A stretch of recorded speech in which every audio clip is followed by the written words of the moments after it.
আজ 30শে জানুয়ারি 2026। শীত আস্তে আস্তে কমতে শুরু করেছে, মানে অনেকটাই কিন্তু শীত কমে গেছে। আর যে সমস্ত পার্মানেন্ট ফুলের গাছ গত বছর আমাকে ঠিক এইভাবেই গাছ ভরে ফুল দিয়েছিল, তাদের কিন্তু এখন রিপোর্টের সময় বা মালচিংয়ের সময় বা পুনিংয়ের সময়। এই সময় কেন রিপোর্ট বা মালচিং এবং গাছের ডাল পুন করতে হয়, সে সমস্ত কাজগুলোই আজকে আপনাদেরকে আমি দেখাবো বা করে দেখাবো। কি করে গাছকে রিপোর্ট করতে হয় বা কি করে গাছের মাটি তুলে নিয়ে, মানে অর্ধেক মাটি তুলে নিয়ে নতুন সারযুক্ত মাটি গাছে চাপিয়ে দিতে হয়। এছাড়া এই রুট কেটে নেওয়ার পর কী দিতে হয় যেন তাড়াতাড়ি শেকড়গুলো, মানে ফিডার রুটগুলো যেন তাড়াতাড়ি তৈরি হতে পারে, সে নিয়েই আজকের ভিডিও। নমস্কার, আমি দেবজ্যোতি, কুচবিহার থেকে। আর আপনারা দেখছেন রান্তুর ছাদ বাগান। প্রতিদিনের অভ্যাস মতো আজও চলে এসেছি একটি ভিডিও নিয়ে। আর এই ভিডিওতে দেখাবো পার্মানেন্ট ফুলের গাছগুলোকে কি করে রিপোর্ট করতে হয় বা কী করে মালচিং করতে হয়। ওয়েদার অনেকটাই চেঞ্জ হয়ে গেছে, দিনের বেলা গরম থাকছে, রাত্রিবেলায় ঠান্ডা থাকছে। আর এই পরিস্থিতিতে আমার জবা গাছগুলোকে এবছর আমি রিপোর্ট করব না, রিপোর্ট না করে মালচিং করব। এবং মালচিং করার জন্য দেখুন আমি জবা গাছ থেকে কতটাই মাটি শিকড় সহকারে কেটে নিয়েছি। দেখুন, এই কাটা অবস্থাতে আজ রাত এরা কিন্তু ঠিক এভাবেই থাকবে। মানে এদের শিকড়ে একটু হাওয়া বাতাস পাওয়ার জন্য আজকে কিন্তু আমি তৈরি যে মাটি আমার, সেই মাটি দিয়ে কিন্তু চাপা দেব না, চাপা দেব আগামীকাল। এবং আজ রাতে আমি কাটিং এড পাউডার সেটা জলে গুলিয়ে নেব। এই কাটিং এড পাউডার রয়েছে 30 গ্রাম। আর এই 30 গ্রাম কাটিং এড পাউডারকে আমি 5 লিটার জলে আজকের রাতে ভালো করে ভিজিয়ে রাখবো।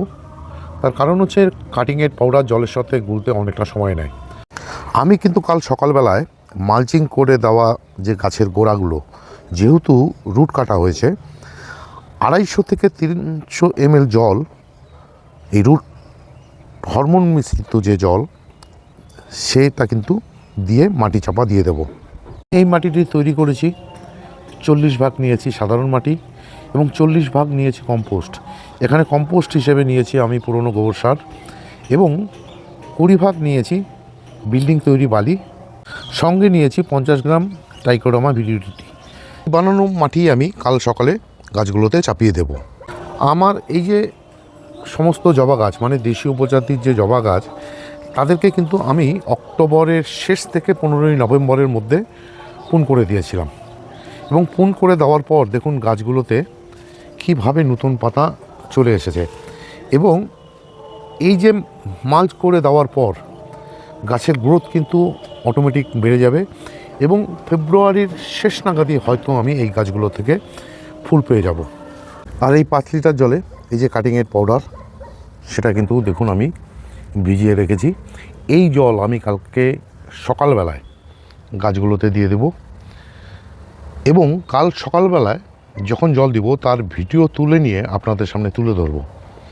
গতকাল রাতেই আমি এই ভিডিওটি করে রেখেছিলাম এবং এই ভিডিওতে দেখাচ্ছি আপনাদেরকে আমি কিন্তু রাতেও গাছে মাটি চাপা দিইনি। মাটি চাপা দিইনি কেন সেটা আপনারা নিশ্চয়ই জেনে গেছেন। কাল সকালে রুট হরমোন পাউডারের মিশ্রিত জল দিয়ে আমার এই যে বানানো মাটি, সেই বানানো মাটি কিন্তু চাপিয়ে দেব গাছের মধ্যে। কাটিং এড পাউডার জলের সঙ্গে মিশতে অনেকটা সময় লাগে, যার জন্যই গতকাল রাতে আমি ভিজিয়ে রেখেছিলাম। তার ভিডিও আপনারা দেখেছেন। সেই জলকে ভালো করে ঘুটে নিয়ে, মানে এই যে একটি লাঠির সাহায্যে বা পিভিসি পাইপের সাহায্যে ভালো করে গুটিয়ে নিয়ে আমি কিন্তু আমার মালচিং করা প্রতিটি গাছে সেই জল দিয়ে দেব। সেই মিশ্রিত জল থেকে আমি 2 থেকে 250 ml জল প্রতিটি জবা গাছের গোড়াতে ঠিক এভাবে দিয়ে দেব। একে একে আমার যে সমস্ত গাছ, মানে যে সমস্ত গাছকে আমি মালচিং করেছি গতকাল, তাদেরকে ঠিক এভাবে জল দিয়ে ঘন্টা খানেক পরে আমি আমার যে বানানো মাটি, যে মাটি আপনাদেরকে দেখিয়েছিলাম, সেই মাটি দিয়ে মানে চাপা দিয়ে ভরপুর করে জল দিয়ে রেখে দেবো ছায়াযুক্ত স্থানে। আর ঠিক একইভাবে আমার যে অ্যালামুন্ডা গাছ, সেই অ্যালামুন্ডা গাছকেও কিন্তু আমি বিশেষ করে এই গাছটির ক্ষেত্রে মালচিং সহকারে পুন করে দিয়েছি। এ কারণে অ্যালামুন্ডা গাছ কিন্তু খুব হার্ডি গাছ, একসঙ্গে পুন এবং যদি রিপোর্ট করা যায় তাহলে কিন্তু সমস্যা হয় না। আর ঠিক এই সমস্ত গাছকে মালচিং করে দেওয়ার পর আমার যে রুট হরমোন পাউডার বা কাটিং এড পাউডার, সেটাকে যে ভিজিয়ে রেখেছিলাম সেটা কিন্তু দিয়ে দেবো। এবার প্রশ্ন হচ্ছে, এই কাটিং এড পাউডার আমি গাছে কেন দেবো? গাছে দিতে হবে এই কারণে, যে সমস্ত ফিডার রুটগুলো কাটা হয়েছে সে সমস্ত ফিডার রুটগুলো যেন খুব তাড়াতাড়ি তৈরি হতে পারে, তার জন্যই কিন্তু কাটিং এড পাউডার দিয়ে দেওয়া।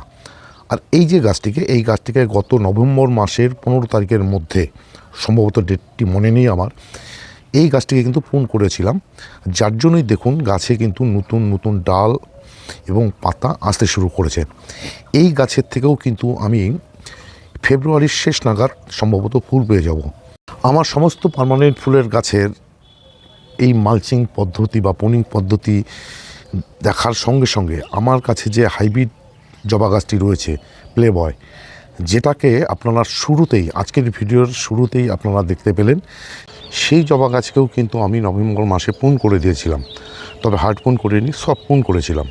এবং গতকাল কিন্তু সেই জবা গাছের আমি মালচিং করেছি, তাকেও রেখে দিয়েছি সারা রাত, যেন রুটের মধ্যে বা শেকড় হাওয়া বাতাস পেতে পারে, তার জন্য রেখে দিয়েছি। এবার আমি এই যে আমার যে রুট হরমোন মিশ্রিত যে জল, সেই জল কিন্তু আমি এই জবা গাছের গোড়াতে দিয়ে দিচ্ছি। সঙ্গে আজকে এই যে আরেকটি হাইব্রিড জবা গাছ, এটাকে রিপোর্ট করব। তার কারণ হচ্ছে এই গাছটির টপ ভেঙে গিয়েছিল এবার ঝড়ে, সেটাকে চেঞ্জ করা হয়নি। রুট হরমোন মিশ্রিত জল দিয়ে দেওয়ার পর আমি আমার এই যে গাছটিতে দেখুন মাটি ভরে দিয়ে জল দিয়ে দিয়েছি। শুধু এই গাছটির ক্ষেত্রেই নয়, আমার দেশীয় যে জবা গাছগুলো, সে সমস্ত গাছেও কিন্তু আমি ঠিক একইভাবে সারযুক্ত মাটি দিয়ে দিয়ে জল ভর্তি করে দিয়ে আমি ছায়াযুক্ত স্থানে রেখে দিয়েছি। আর এই ছিল আজকের ভিডিও। আজকের ভিডিওটি যদি আপনাদের ভালো লেগে থাকে তাহলে একটি লাইক দেবেন, কমেন্ট করবেন, এবং আমার চ্যানেলটি যদি সাবস্ক্রাইব করা না থাকে তাহলে চ্যানেলটি সাবস্ক্রাইব করে নেবেন। কেননা প্রতিদিন দুপুর 2টোয় আমার এই চ্যানেলে কোনো না কোনো ভিডিও চলেই আসে। সেই সমস্ত ভিডিও দেখতে হলে বা পেতে চাইলে আমার এই চ্যানেলটিকে সাবস্ক্রাইব করে নিতে হবে। সবাইকে অশেষ অশেষ ধন্যবাদ এবং শুভেচ্ছা জানিয়ে আজকের এই ভিডিও শেষ করছি। সবাই ভালো থাকবেন, সুস্থ থাকবেন, সবুজের সাথে থাকবেন। ধন্যবাদ।